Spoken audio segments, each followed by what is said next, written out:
जब लग गुरु मिले न सांचा, तब लग गुरु करो 10 पांचा। क्या गुरु बदल सकते हैं? क्या गुरु बदलने से पाप लगता है? आध्यात्म के इस मैदान में आखिर सही गुरु कौन है? गीता जी में वर्णित तत्वदर्शी संत कौन है? इन सभी प्रश्नों के उत्तर जानने के लिए अवश्य सुनिए जगत गुरु तत्वदर्शी संत रामपाल जी महाराज के मंगल प्रवचन। सतगुरुदेव की जय। बंदी छोड़ कबीर परमेश्वर जी की जय। बंदी छोड़ गरीबदास जी महाराज जी की जय। स्वामी रामदेवानंद जी गुरु महाराज जी की जय हो।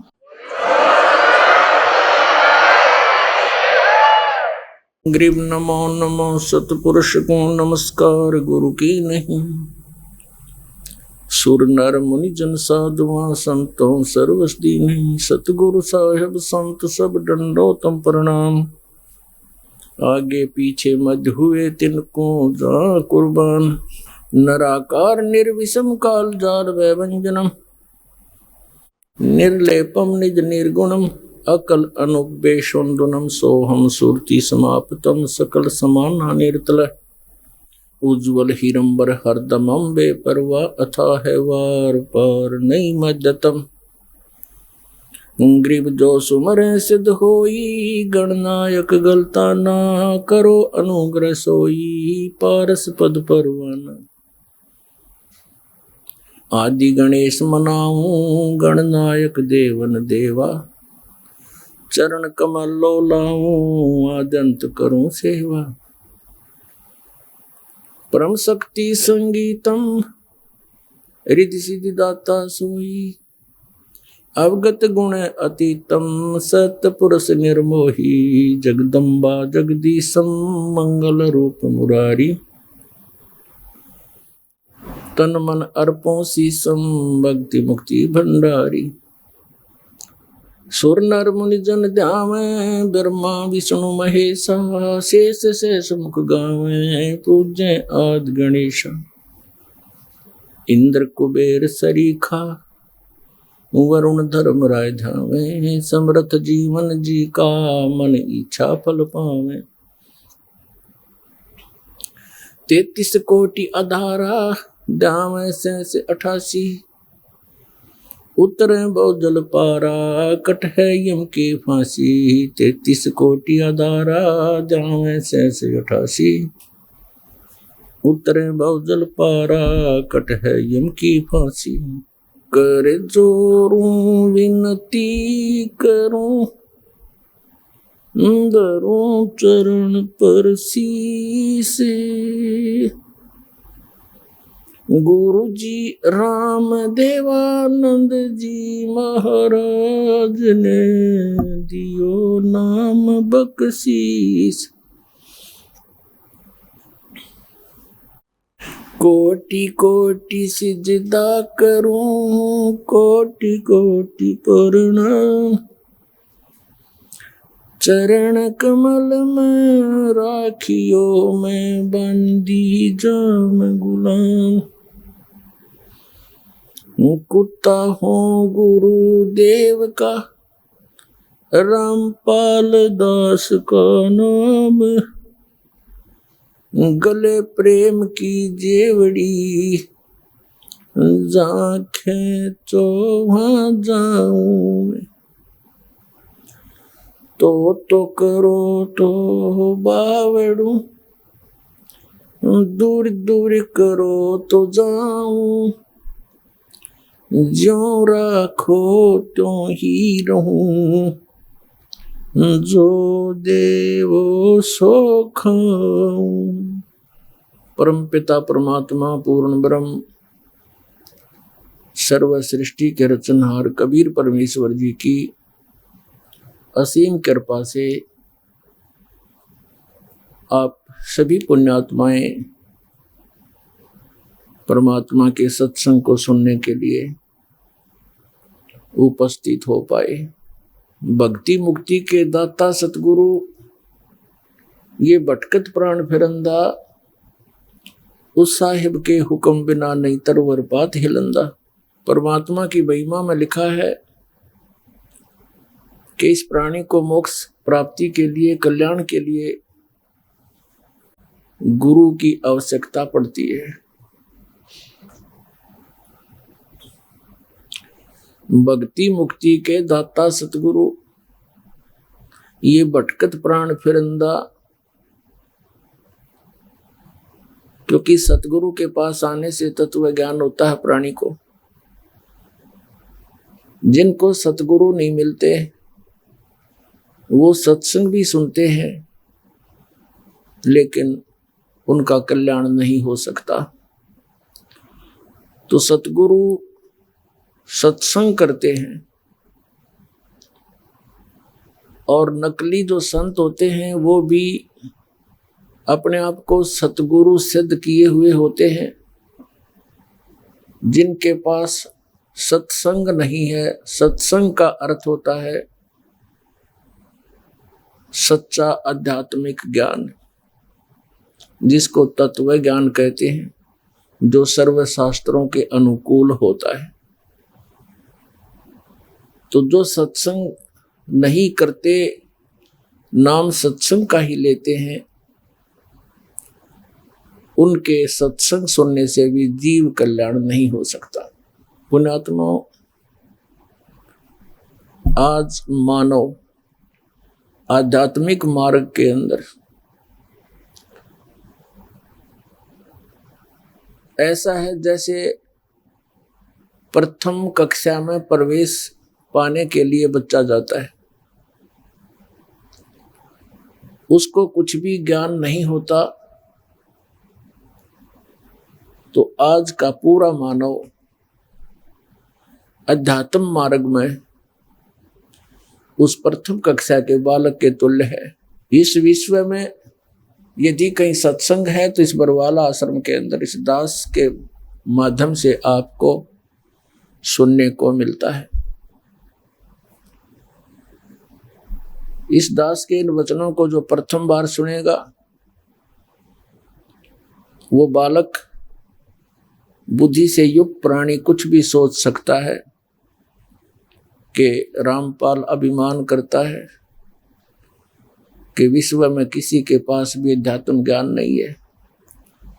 अभिमान तो वो व्यक्ति करे जिसकी अपनी कोई खोज हो। ये तो गॉड गिवन स्पिरिचुअल नॉलेज है, परमात्मा का दिया हुआ आध्यात्मिक शास्त्रों का ज्ञान हमारे पास उपलब्ध है।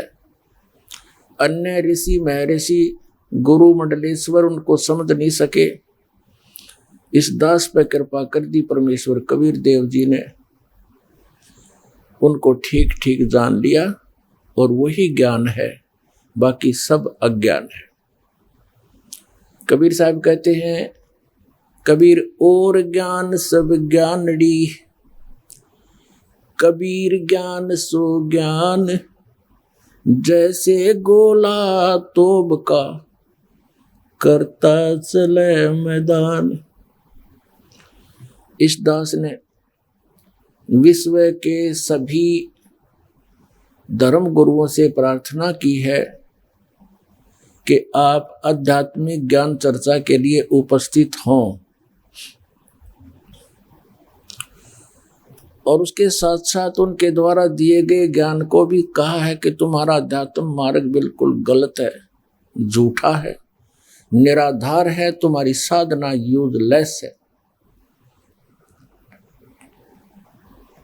और वो फिर भी नहीं चसक रहे हैं। उत्तर दो कि रामपाल झूठ बोल रहा है, कोई प्रमाण दो। और हमने सैकड़ों प्रमाण दे दिए इस दास ने, क्योंकि उनके पास ज्ञान नहीं, और जनता को ज्ञान होता ही नहीं, क्योंकि वो तो एक विद्यार्थी है प्रथम कक्षा के, और जैसा टीचर उनको समझाता और सुनाता है वो कंठस्थ कर देते हैं। उनको ये नहीं देखना होता ये झूठा है या सच्चा। टीचर ने कोई प्रश्न हल कर रखा है मैथमेटिक्स का, दूसरा टीचर उसको देखता है तो उसका कर्तव्य बनता है कि ये प्रश्न ठीक हल नहीं हो रहा है और उसको ठीक कराए। तो दास केवल इतना ही काम कर रहा है कि आज तक जितने भी ऋषि महर्षि हुए हैं ये मंडलेश्वर और गुरु हुए हैं केवल उन महापुरुषों को छोड़कर जिनको परमात्मा स्वयं आकर मिले। बाकी किसी के पास भी अध्यात्म ज्ञान आज तक नहीं है। तो पुण्यात्माओं, परमात्मा ने 600 वर्ष पहले अपनी प्यारी आत्मा धर्मदास जी से कहा था कि धर्मदास, जब कलयुग 5500 वर्ष बीत जाएगा तब मेरा ये वचन सत्य होगा। कौन सा वचन? कि पूरे विश्व में मेरा ही ज्ञान रहेगा और सभी जितने भी पूज्य देव हैं वो निष्क्रिय हो जाएंगे। पूरा विश्व उस विधान को स्वीकार करेगा और जिनकी वो पूजा करते थे, जिनको वो देव समझते थे, भगवान समझते थे, वो इस प्रकार निरस्त हो जाएंगे। तारा मंडल बैठकर चांद बड़ाई खावे, उदय होया जब सूरज का स्यों तारों छुप जावे। जितने भी ये ज्ञान है, वेद, गीता, पुराण, कुरान, बाइबल, और जितने भी देव पूजे जा रहे हैं, उस परम अक्षर ब्रह्म की महिमा के सामने ये ऐसे निरस्त हो जाएंगे, ऐसे निष्क्रिय हो जाएंगे, जैसे रात्रि के समय ताराओं के अंदर चंद्रमा की रोशनी अधिक होने से वो बहुत ही प्रभुता प्राप्त होता है। सूर्य उदय होने के बाद वो विद्यमान तो रहते हैं लेकिन उनका प्रकाश दिखाई नहीं देता। श्रीमद् भगवत गीता अध्याय नंबर 2 के श्लोक नंबर 46 में कहा कि अर्जुन, बहुत बड़े जलाशय की प्राप्ति के उपरांत छोटे जलाशय में जैसी आस्था रह जाती है, उसी प्रकार उस परमात्म तत्व को जानने के उपरांत अन्य ज्ञान और भगवानों में ऐसी आस्था रह जाएगी। जैसे पुराने समय में सभी सरोवरों के ऊपर निर्भर रहते थे, तालाबों पर, जोहड़ों पर, और वो सरोवर इतने ही अक्षमता के होते थे, एक वर्ष वर्षा हो जाती तो भर जाते थे, सारा वर्ष काम देते थे। यदि 1 वर्ष 2 वर्ष वर्षा ना हो, वो सूख जाते थे। उन पर आश्रित प्राणी भी व्याकुल हो जाते थे, वहां से भाग जाते थे कहीं और दूसरे ठिकानों पर, या मर जाते थे। और उनको फिर बहुत बड़ा सरोवर मिल जाता है, कोई झील मिल जाती है जिसका जल 10 वर्ष वर्षा ना हो तो भी समाप्त ना हो, तो फिर वो सभी उस झील के आसपास ही चले जाते थे, उन छोटे सरोवरों को छोड़ देते थे।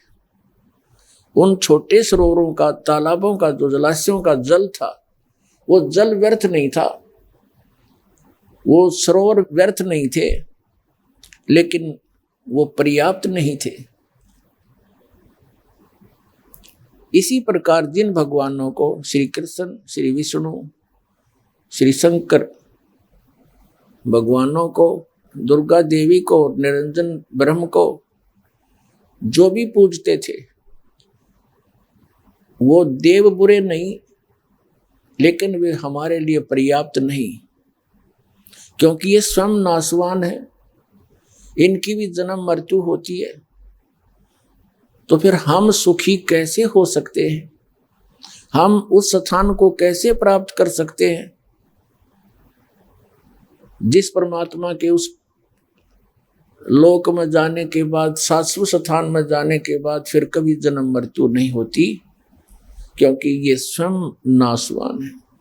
श्रीमद् भगवत गीता का ज्ञान इस ज्योत स्वरूपी निरंजन काल भगवान ने बोला श्री कृष्ण में प्रवेश करके।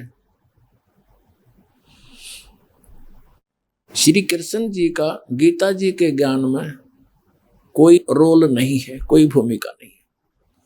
उसका शरीर प्रयोग किया गया इस ज्योत स्वरूपी निरंजन जिसे ब्रह्म कहते हैं। गीता अध्याय नंबर 11 के श्लोक 32 में वो अपने आप को काल कहता है, मैं काल हूं। इस काल ने बोला ये ज्ञान, ये ब्रह्म है।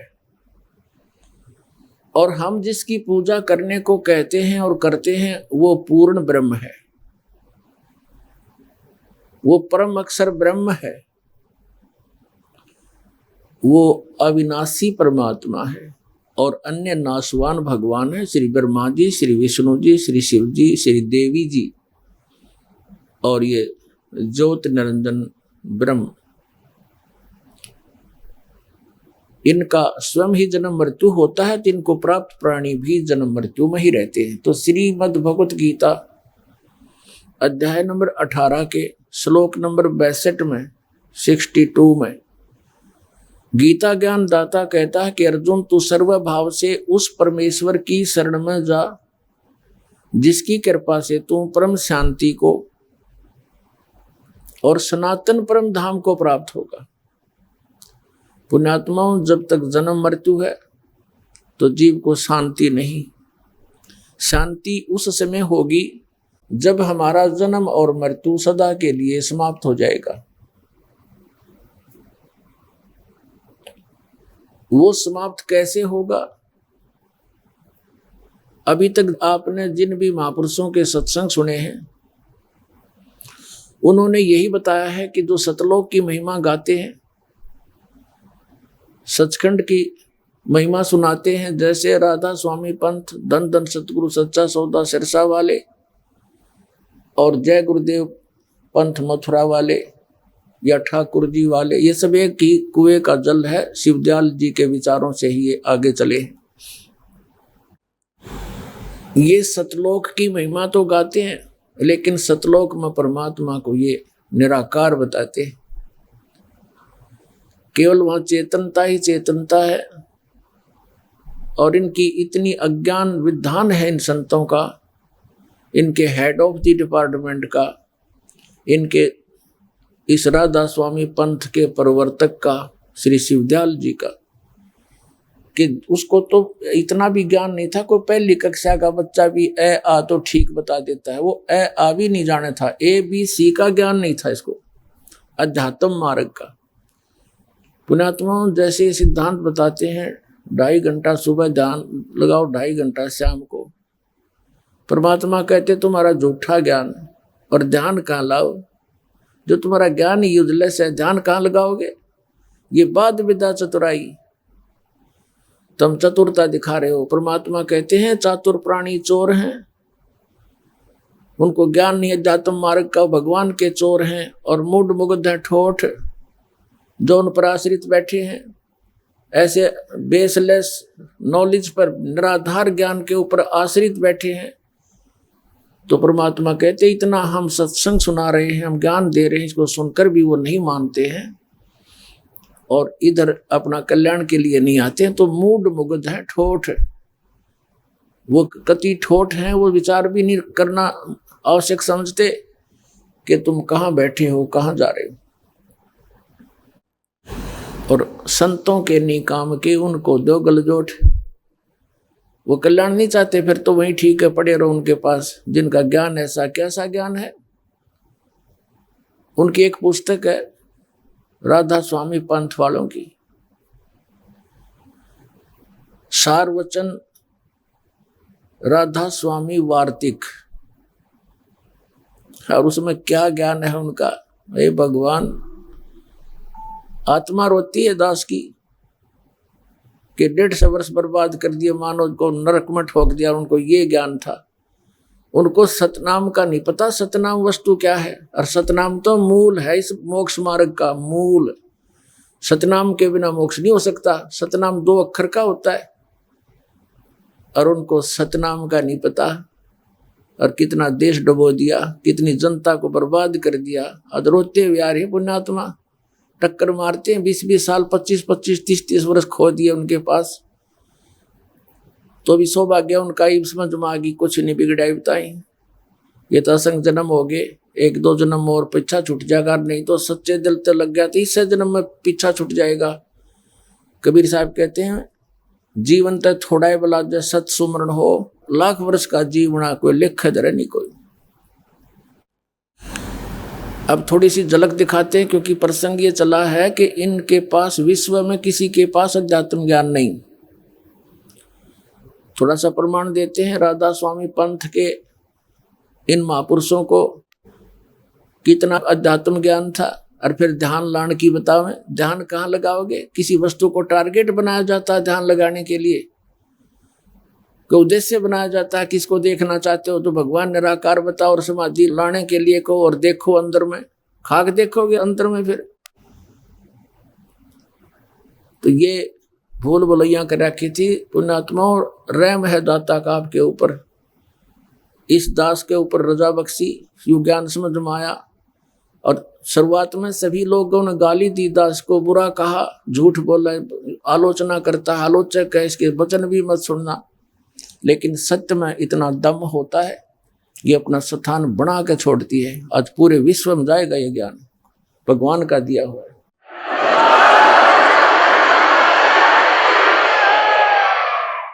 ये देखिएगा, एक पुस्तक है राधा स्वामी वार्तिक, सारवचन राधा स्वामी वार्तिक, अजूर स्वामी जी महाराज, राधा स्वामी सत्संग व्यास। ये कहाँ से छपी है? प्रकाशक हैं जगदीश चंद्र सेठी, सेक्रेटरी, राधा स्वामी सत्संग व्यास, डेरा बाबा जयमल सिंह। और ये मुद्रक है इसके लक्ष्मी ऑफसेट प्रिंटर, दिल्ली, 2003 का ये 16वां संस्करण है। भूमिका से स्पष्ट हो जाता है ये किसके वचन हैं। सारवचन राधा स्वामी वार्तिक अजूर स्वामी जी महाराज के वचनों का संग्रह है।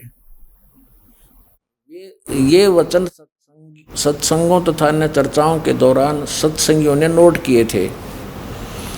स्वामी जी महाराज के परम धाम सिधारने के कुछ वर्ष बाद इनका संग्रह करके पुस्तक के रूप में छपवाया गया। सन 1902 में बाबा जयमल सिंह जी महाराज ने सारवचन राधा स्वामी वार्तिक को पहली बार गुरमुखी लिपि में छपवाया। प्रस्तुत पुस्तक उसी पुस्तक गुरमुखी संस्करण के अनुसार है। अब इसका हिंदी संस्करण प्रकाशित किया जा रहा है। 1902 और आज होगी 2012, ओए होए 110 वर्ष हो गए इस अडंगे पढ़त्या ने, इनका समझ में नहीं आई। ये कहना के चाह थे। देखिए ये कौन है? अजूर स्वामी जी, अजूर जी महाराज के सत्संगों का संग्रह है ये कौन है अजूर जी? देखिए स्वामी जी महाराज का शुभ नाम सेठ शिवदयाल सिंह जी था। ये राधा स्वामी पंथ का प्रवर्तक है, सेठ शिवदयाल सिंह जी। आपने 25 अगस्त 1818 में आगरा शहर में जन्म लिया। आपके पिताजी का नाम सेठ दिलवाली सिंह जी तथा माताजी का नाम महामाया जी था। आपके पूर्वज पंजाब के रहने वाले थे तथा घर में गुरु ग्रंथ साहिब का पाठ किया जाता था। आपके माता पिता हाथरस के प्रसिद्ध संत तुलसी साहिब के भक्त थे। स्वामी जी महाराज ने भी तुलसी साहिब की काफी संगति की थी। बचपन से ही स्वामी जी महाराज का रुझान अध्यात्म की ओर था। आपने एक कमरे में बैठकर 17 वर्ष सूरत शब्द योग का अभ्यास किया। 17 वर्ष तक डरे डोए उसने एक कमरे में बैठ के। ये प्रश्न नंबर 6 पढ़ रहे हम। सन 1861 में बसंत पंचमी के दिन खुले तौर पर आम सत्संग और सुरत शब्द योग का उपदेश शुरू किया। अब पुण्यात्माओं 17 वर्ष हठ योग डले डोके उसने जो अनुभव प्राप्त किया, फिर क्या वचन फरमाए। 17 वर्ष के उसने जो उपलब्धि की शब्द सुरत अभ्यास हठ योग करके उसको क्या ज्ञान हुआ, वो वचन सुनो ही उसके। ये वचन फरमाए इसने। ये देखो राधा स्वामी दयाल की दया, राधा स्वामी साहेब खुलासा उपदेश हजूर राधा स्वामी साहब का। राधा स्वामी ये शिवदयाल ने कहे हैं इसको राधा स्वामी क्यों कहने लगे? इनकी धर्मपत्नी का नाम वैसे तो नारायण देवी था, लेकिन उसको श्रद्धा से राधा कहने लगे और शिवदयाल जी को वो कृष्ण की भूमिका में ले रहे थे। तो राधा स्वामी, राधा का पति शिवदयाल।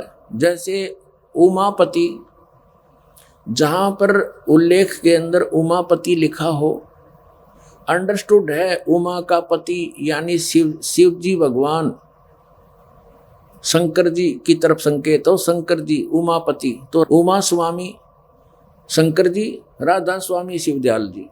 तो ये राधा स्वामी, ये शिवदयाल जी समझो।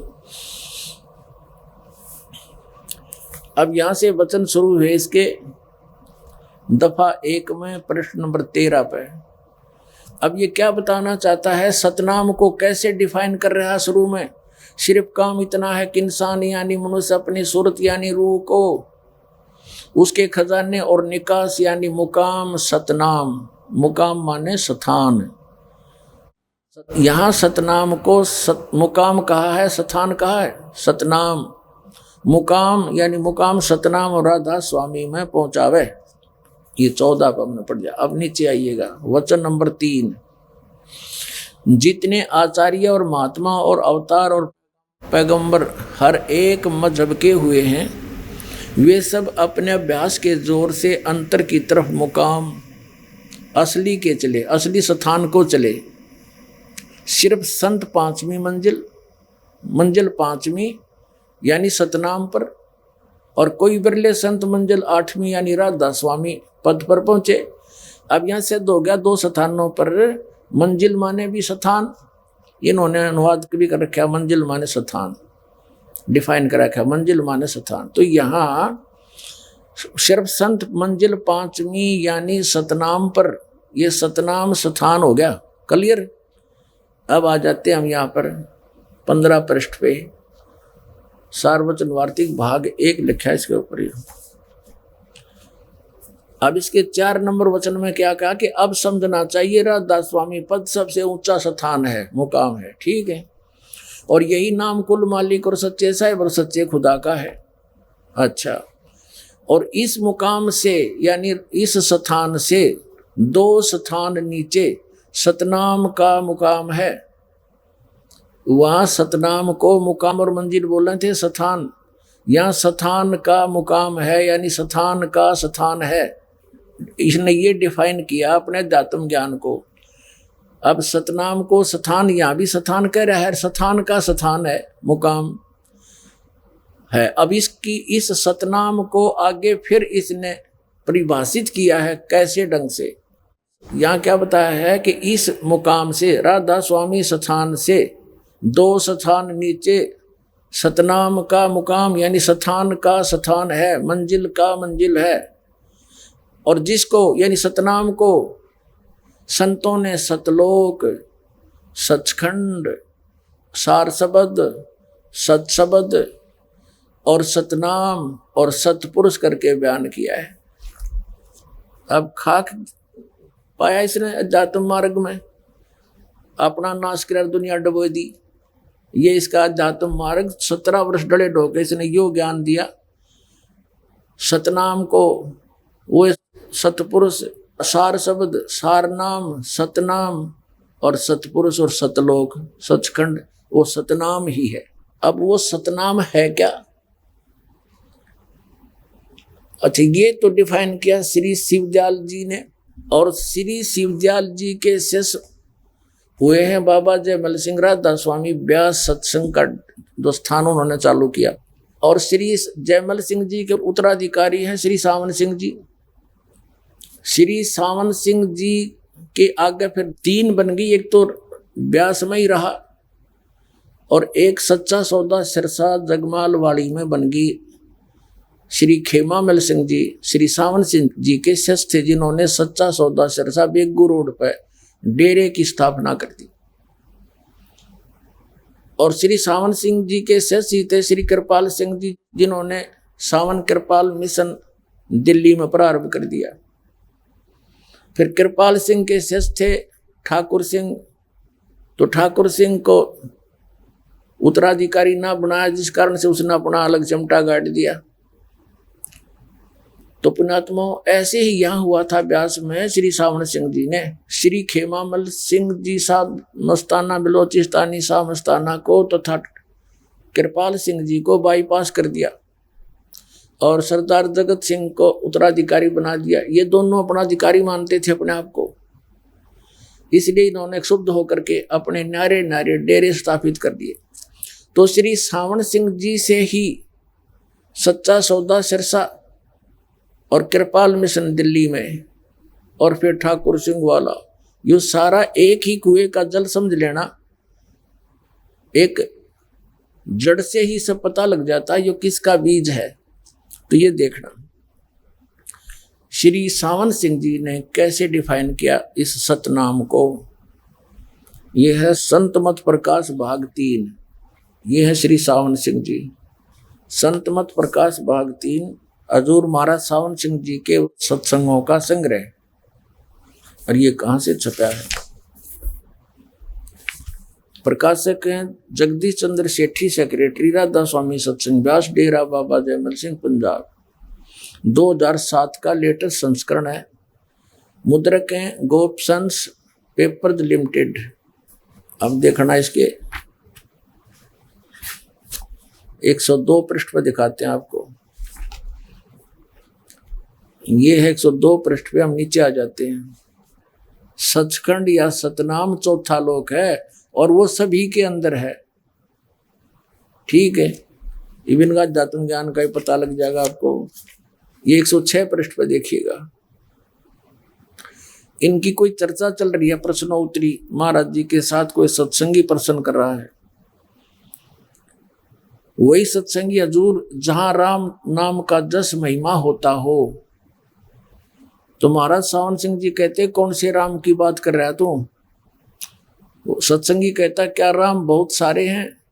महाराज सावन सिंह जी कह रहे हैं राम 4 हैं। आपका इशारा कौन से राम की तरफ है? अब 107 पर आ गया। वही सत्संगी हजूर 4 रामों को खोल कर बताइए। महाराज जी सावन सिंह जी लागे फिर डिफाइन करन। ये परमात्मा की वाणी है कबीर जी की। एक राम दशरथ घर डोले, एक राम घट घट में बोले, एक राम का सकल पसारा, एक राम तेरे बुनते न्यारा। अब इसको डिफाइन किया, इसका अनुवाद किया श्री सावन सिंह जी ने। पहला राम राजा दशरथ के बेटे जो त्रेता युग में हुए अवतार थे, आए और अपनी ड्यूटी अदा करके चले गए, लेकिन अब हमें नहीं मिल सकते, हमारा काम नहीं कर सकते। दूसरा राम मन जो घट घट में व्यापक है, और तीसरा राम ब्रह्म जो सारी त्रिलोकी को पैदा करता है, पालता और नाश करता है, और चौथा राम सतनाम, ये असली राम है। अरे वाह देवताओं, इनका ये सतनाम नहीं समझ में आया आज तक। अरे ये बात करें सचखंड और सतलोक की ध्यान लगाने की। ये सतनाम 2 अक्षर का है, ये जाप करण का है। इस सतनाम से वो सतलोक और सचखंड प्राप्त होगा। सचखंड वो स्थान है जहाँ भगवान रहता है, अमर पुरुष रहता है, साकार है, नर आकार है, मनुष्य दृश्य, और वहाँ पर ऐसी ही सृष्टि है जैसी यहाँ पर है। और वहाँ भगवान है नहीं तो हम के टिंडे लेंगे, वहाँ जाकर भटक रहे भगवान के लिए, और फिर भी उनके पीछे लाग रहे अनाड़ियाँ के बोली आत्मा। इन ज्ञान तो था नहीं, बगैर ज्ञान के इन हमारी इन अंडोला बना रखा था। कोई जैसा भी कह देता हमें सारी सच्ची मान लेते, क्योंकि उनको टीचर मानते थे। अब दास के वचन इस सत्संग के सुनने से आपको पता चलेगा कि जो शब्द दास ने बोला है कि विश्व के अंदर किसी के पास अध्यात्म ज्ञान नहीं, हमारे सदग्रंथों में विद्यमान है वो, लेकिन ये समझ नहीं सके। जैसे जिन महापुरुषों को परमात्मा मिले सीधे आकर मिलते हैं, उनका विधान है। आदरणीय धर्मदास साहिब जी, आदरणीय मुरुगदास साहिब जी, आदरणीय नानक देव साहिब जी, आदरणीय दादू साहिब जी, आदरणीय गरीबदास साहिब जी, गांव छुडानी, जिला दद्दर वाले, आदरणीय गीसा दास साहिब जी, गांव खेखड़ा और जिला मेरठ, उत्तर प्रदेश वाले, इनको परमात्मा सीधे आकर मिले थे। जैसा कि उनका विधान है, जैसे वेदों में आपको बहुत बार दिखाया है कि वो परमात्मा ऊपर तीसरे मुक्ति धाम में रहता है और तीसरे मुक्ति धाम के भी तीसरे पृष्ठ में यानी स्थान पर ऊंचे सबसे ऊपर वाले स्थान पर विराजमान है। वहां से वो चलकर आता है, अच्छी आत्माओं को, नेक आत्माओं को, जो दृढ़ भक्त होते हैं उनको मिलता है। उनको मिलते हैं तो फिर उनको किस उद्देश्य से आते हैं? तत्व ज्ञान कराने के लिए वो वहां से चलकर आते हैं। आदरणीय धर्मदास साहिब जी को परमात्मा मिले मथुरा के अंदर। उसमें धर्मदास साहिब जी अपने धर्म गुरु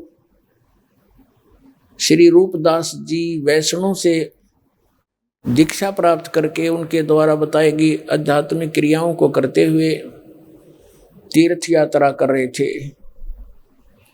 मथुरा के उस तालाब में जहाँ श्री कृष्ण जी के विषय में कहा जाता है कि बचपन में वो यहाँ नहाया करते थे, गौवें चराने आया करते थे, उस तालाब को, वो सरोवर को तीर्थ मानकर स्नान करने जाते हैं। और जिस पर्वत को श्री कृष्ण जी ने उठाया था, इंद्र के कोप से वृद्ध क्षेत्र को डूबने से बचाया था, उस गोवर्धन पर्वत के चारों ओर परिक्रमा लगाकर आते हैं। यह ऐसा उनका विधान है जैसा उनको बता रखे। तो वहां धर्मदास जी को परमात्मा एक जिंदा महात्मा के रूप में मिले। ऋग्वेद मंडल नंबर 9 सूक्त नंबर 86 यानी 86 के मंत्र 26 और 27 में, ऋग्वेद मंडल नंबर 9 सूक्त 82 के मंत्र 1, 2, 3 में, ऋग्वेद मंडल नंबर 9 सूक्त 94 के मंत्र 1 में, ऋग्वेद मंडल नंबर 9 सूक्त 95 के मंत्र 2 में, ऋग्वेद मंडल नंबर 9 और सूक्त 96 के मंत्र 16 से 20 में, ऋग्वेद मंडल नंबर 9 सूक्त 20 मंत्र 1 में, ऋग्वेद मंडल नंबर 9 सूक्त 1 के मंत्र 8 और 9 में, और भी अनेकों स्थानों पर परमात्मा की महिमा बताई गई है। वेद ज्ञान दाता वही है जो गीता ज्ञान दाता है। वेद ज्ञान ब्रह्म दे रहा है, वो स्वयं कह रहा है कि वो परमात्मा ऊपर तीसरे मुक्ति धाम में रहता है और वहां से गति करके आता, चल के आता है। वो अच्छी आत्माओं को मिलता है। उसके आने की पूरे विश्व को संभालने के लिए परमात्मा 3 स्थिति में विद्यमान रहता है।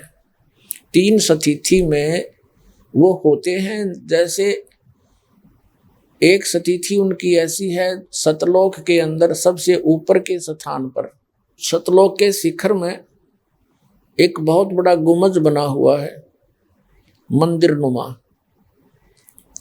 और बहुत बड़ा सफेद कलर का है, जैसे संगमरमर। यहाँ तो कोई उदाहरण है नहीं सफेद संगमरमर हो, इसे तो घना सुंदर है, वो तो वर्णन ही नहीं कर सकते, फिर भी एक उदाहरण के लिए बताना पड़ता।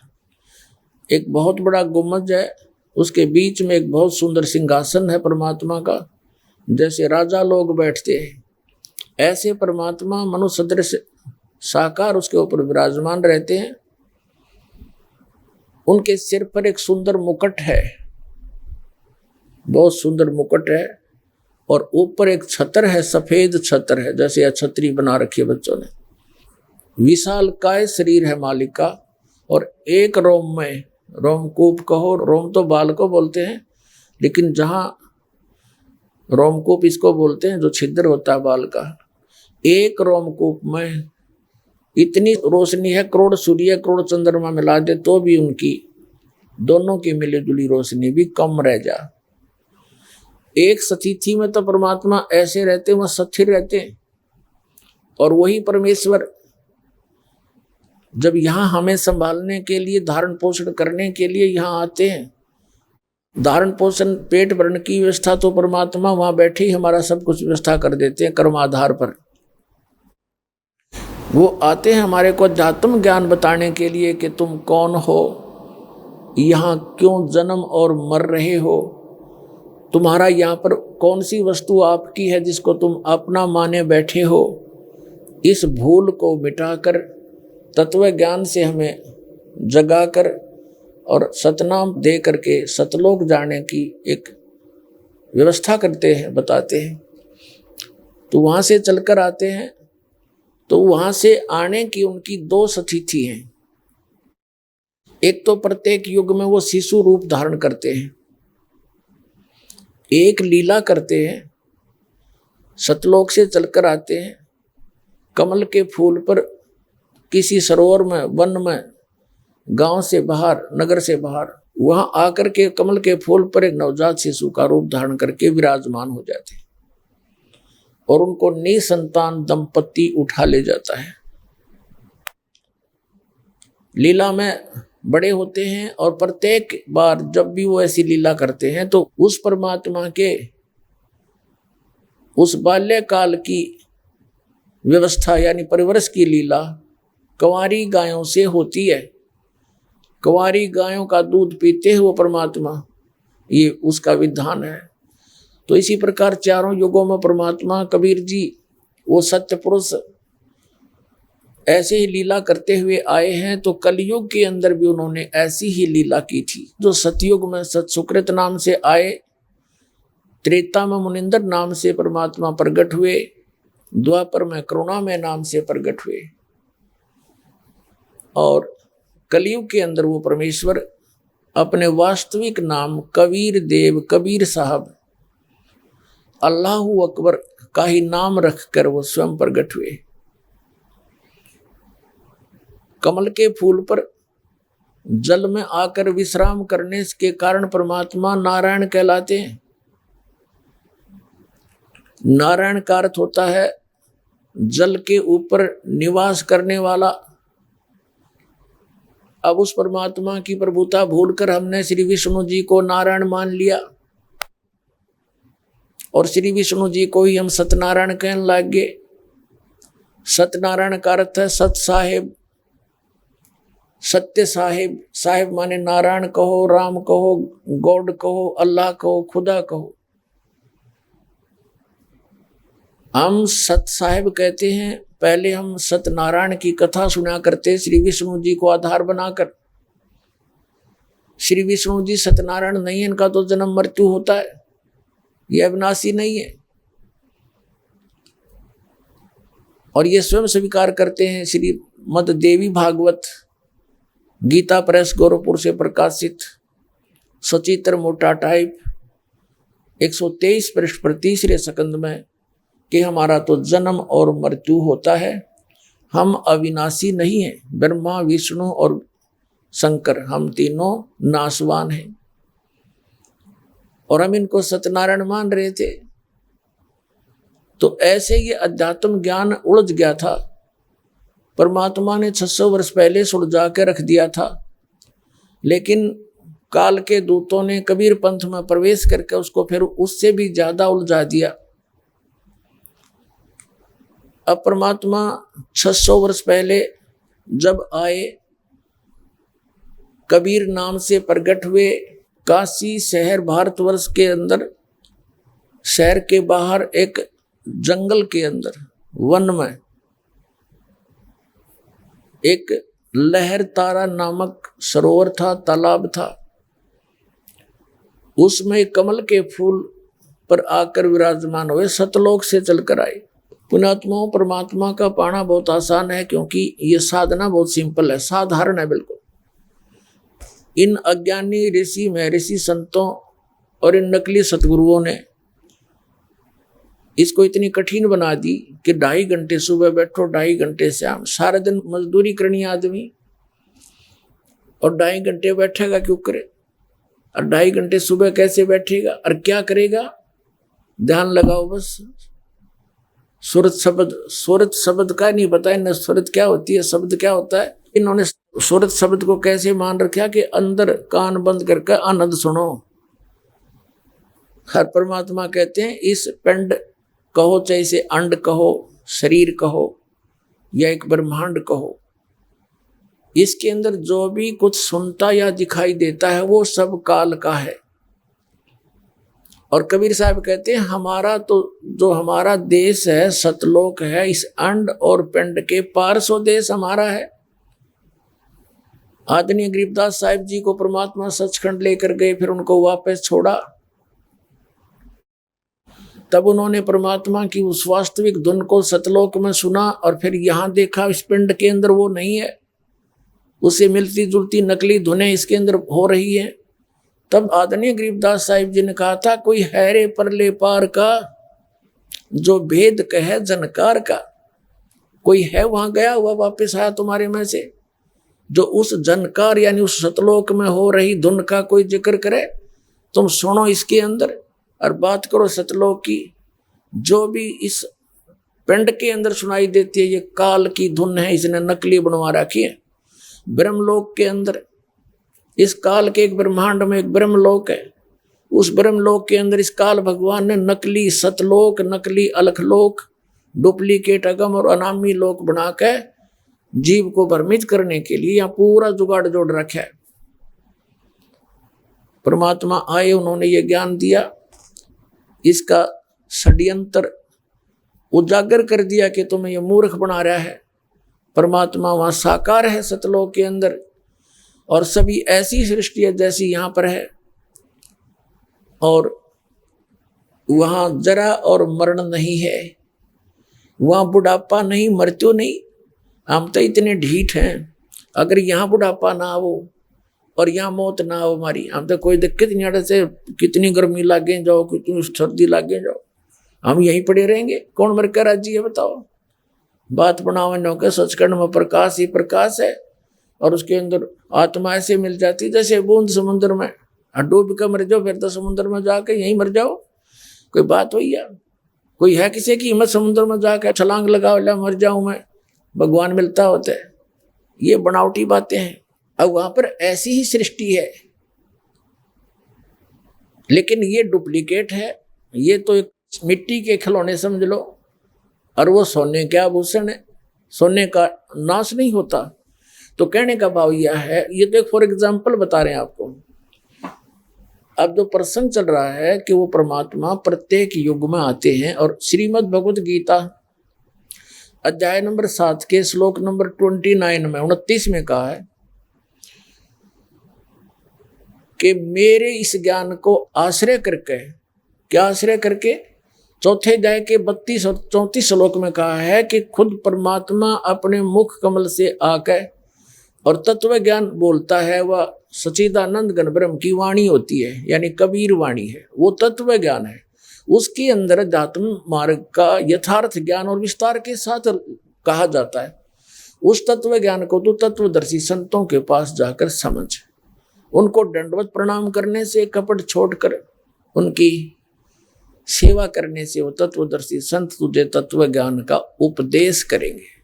ये हो गया। तो तत्व ज्ञान का तत्वदर्शी संत उपदेश करेंगे और वो सच्चिदानंद घन ब्रह्म की वाणी के जानकार होते हैं, यानी कबीर वाणी के। तो तत्व ज्ञान के अंदर फिर सब पता चल जाता है कि एक ऐसा स्थान है जहां जाने के बाद जरा और मरण नहीं होता। जरा माने बुढ़ापा, मरण माने मृत्यु। इससे भी सिद्ध है कि जहां वो सृष्टि है वहां पर जहां अवृद्ध अवस्था नहीं है और मौत नहीं है, ये दो दुश्मन है हमारे। कोई बूढ़ा होना नहीं चाहता, सब न होना पड़ेगा। पहले मर जाओ दूसरी बात, सब गधा होगा, बूढ़ा हो जाएगा, होना उसने पड़ेगा। और दूसरे जो है मृत्यु डेफिनेट, और सबसे घना भय मृत्यु का हमने, और यह दोनों कंपलसरी। तो फिर ये इच्छा क्यों रहती है हमारे को? क्यों अपने एक जीवन रक्षा के लिए इंसान रोगी हो जाता है, अपनी जायदाद को बेचकर भी अपना जीवन चाहता है ताकि कमा के फिर कर लूंगा 2 रोटी 1 कोठी, तो लेकिन जीवन नहीं मिलेगा। और फिर मृत्यु भी कंपलसरी। इसकी ये ऐसा क्यों हमारे मन में इतना दृढ़ वो है, इच्छा है? क्योंकि हम ऐसे लोक में रहते थे जहां ये दोनों दुख नहीं थे, ना बुढ़ापा था ना मृत्यु थी।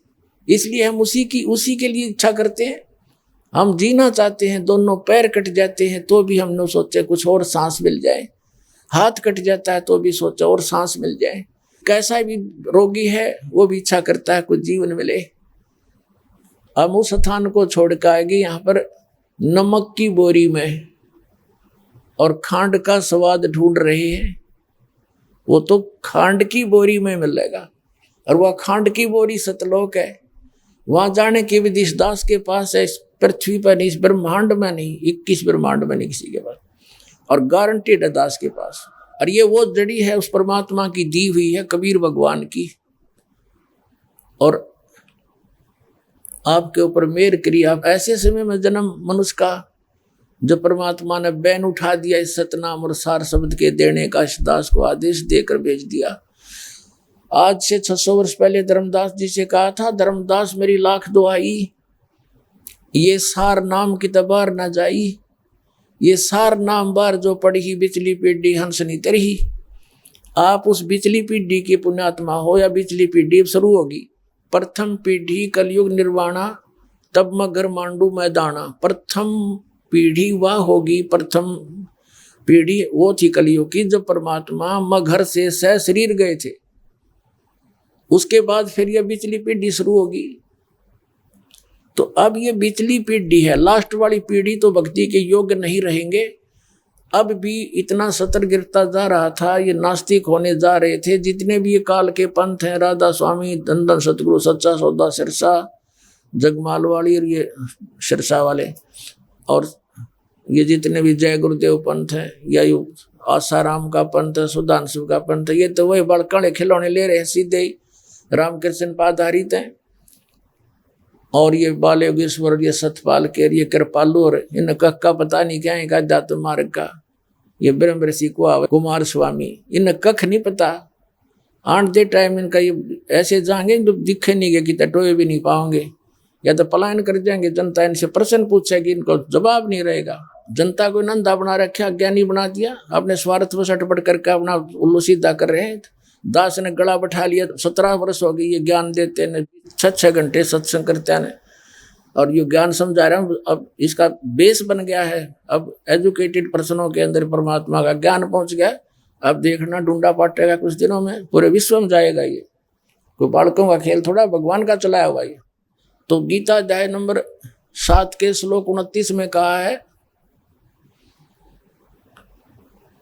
कि मेरे इस ज्ञान को जो आधार बना लेगा, तत्वदर्शी संतों को खोज लेगा, तो उनको फिर यहाँ की किसी वस्तु की इच्छा नहीं रहेगी। क्योंकि इस तत्व ज्ञान के अंदर यही बात दृढ़ की जाती है कि तुम यहाँ के वासी नहीं हो, ये आपका ठिकाना नहीं है, ये संपत्ति और संतान आपकी नहीं है, आपके साथ भूल भुलैया कर रखिए। कल ना आपकी मृत्यु हो जाती है, आज कोठी भी, कार भी, बेटा और बेटी सब कुछ है, आपकी मृत्यु होगी, आप गधे बन गए, आपका क्या था इसमें। अब परमात्मा कहते हैं अब जो कुछ भी है तेरा संस्कार है, इसके रहते रहते अब ये काम शुरू कर, ये भी रहेगा, अपना संस्कार भी पूरे करेंगे। और जब इंसान अपने प्रयत्न से थक लेता है, राजा लोग भी थक जाते हैं व्यवस्था में, तब वो भी भगवान से ही कुछ ऐड चाहते हैं, मदद चाहते हैं। और हमारे को भगवान की मदद भी साथ मिलेगी, आपका परिवार भी सुखी रहेगा, आप भी सुखी रहोगे, और भगवान में दृढ़ होते चले जाओगे इस ज्ञान को रह रह कर सुनकर। यहाँ से आपकी मन हट जाएगा कति। फिर आप केवल यहाँ से एक ही इच्छा करोगे, भगवान हमें वो स्थान मिले जहाँ जरा और मरण नहीं है, जहाँ आशा ता बासा होई, मन कर्म वचन सुमरियो सोई। अब जैसे आप मरण लग गए, मृत्यु हुआ है, मृत्यु होने लगी, आपकी आशा रहेगी मेरे बेटिया का क्या होगा, मेरी बेटी का क्या होगा, है छोटे छोटे बालक हैं, इनके छोटे छोटे बच्चे तो छोटे रहेंगे, पहले अपने छोटे थे, फिर पोते छोटे हो गए, ये तो एक सिलसिला जारी रहेगा। फिर अपनी ब्रांड मट्टी हम फिर करा लें निवासता रख के, फिर वही मृत्यु हो जाती है, और वहीं फिर पशु बन के उन्हीं के लट खाते आकर के। अब ये सोचना चाहिए कि मृत्यु तो डेफिनेट है, और पुनर्जन्म हो गया तो उस अतिथि में वहां तुम आ नहीं सकते, ना आपका याद ना परिवार वालों के याद, ये कौन आ गया हमारे घर में। तो यहां से तो आपने जाना ही पड़ेगा। अपने इस कर्तव्य का पालन करते हुए साथ के साथ भगवान की असत भक्ति करते रहना, और इस ज्ञान को आधार बनाकर आपकी यहां से आस्था कति हट जाएगी। यहां आपकी सपने में भी इच्छा नहीं रहेगी ये सत्कर्म मान लेना। एक दिन इतने दृढ़ हो जाओगे, ये ज्ञान ऐसा है। ऐसा नहीं कि अपने बच्चे बुरे लगेंगे या घर रिश्तेदार कोई बुरा लगेगा, नहीं, लेकिन ये पता लग जाएगा ये अपना नहीं है, ये मेरा है नहीं।